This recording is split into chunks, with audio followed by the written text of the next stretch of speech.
Hey, hi, hello. Intros are always like very hard for me because it's like I don't want to keep being repetitive and saying the same greeting to you guys all the time. I just came back from my travels and 2018 is here, and I decided that I want to focus more on photography. This first video is going to be about my 35mm cameras because I've been really into film lately for the past, since I was a freshman in college.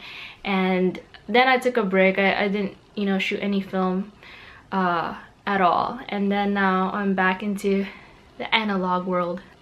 Here goes my story. So when I was a freshman in college, we strictly had to do or learn film photography.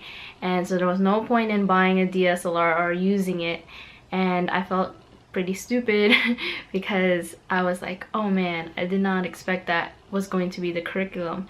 And so for our assignments we needed to get a SLR, and so I told my dad, I was like, I need a film camera. And so instead of going to a photography store and buying one, my dad surprisingly had one in his closet. So this camera right here, the Canon AL-1, this is the camera that I used during my freshman year of college.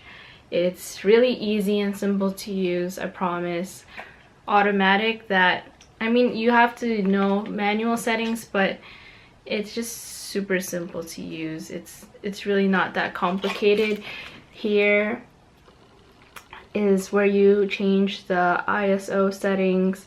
This is what you, come on camera, this is what you use to wind the film. The aperture is always usually here on the lens, and this is your shutter speed and your shutter button. So that is just pretty much it. I don't use this camera right now just because the battery is not working, so it's really disappointing. But you could tell that this is old school, or the fact that my dad used this back in the 80s, I believe, because of the strap. One day I will fix that camera. And so right now I am currently using a Canon A1. It's the Japanese version, supposedly. Also, it's all in black, something that I like. The battery is here instead of here, it's here. The ISO is here. The shutter speed is here. The wind is over here. And let's see, and the aperture is still here. This is not an adapter. The difference is the other lens was a 51.8. This is a 51.4. I used to have that lens on here until I bought this lens recently. Why didn't I get a different lens? I'm just a big fan of the 50mm when it comes to shooting portraits, and I don't need a lens that's super heavy to carry, especially if I'm going somewhere. I just want something light and that I can just carry everywhere, and the 51.4 is definitely much sharper than my 51.8. Tips, film photography 101 if you don't know. When you get a new roll of film, the box it came out of, you can cut out the box and put it here so you would remember what film you're using. Usually you have an eyepiece that you can attach here so you don't cut your eye, but I don't have one right now, so I need to get a new one.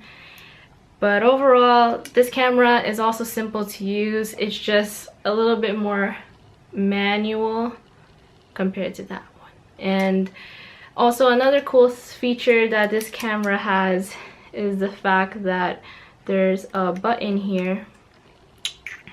Sorry, I can't look at this upside down. When I was on the road, there's this button here. If you press it, you see the light blinking. That means that your battery is still good. So that really helped a lot, because sometimes I would be photographing and then the shutter would like not continue, and I'd be like, is there something wrong with my camera? Like, what's wrong? And then I found out the answer to my problem was the fact that the battery was low, and so I needed a new one. But then I found out you could press that button and you can tell if it is good or not. This button here helps, inside the lens you see a little circle. I wish I could like explain it to you, but there's a circle, and usually when you're focusing to figure out its focus, that's what's that circle, you know, does for you on the screen. And yeah, that's pretty much it. If you check on my Instagram or my website or anything like on social media, you could see I always caption if I use this Canon AL-1 camera or any other camera, and I usually label what film stock I use for that photo. Thank you for watching. Hopefully that was a little bit informative about my 35mm camera.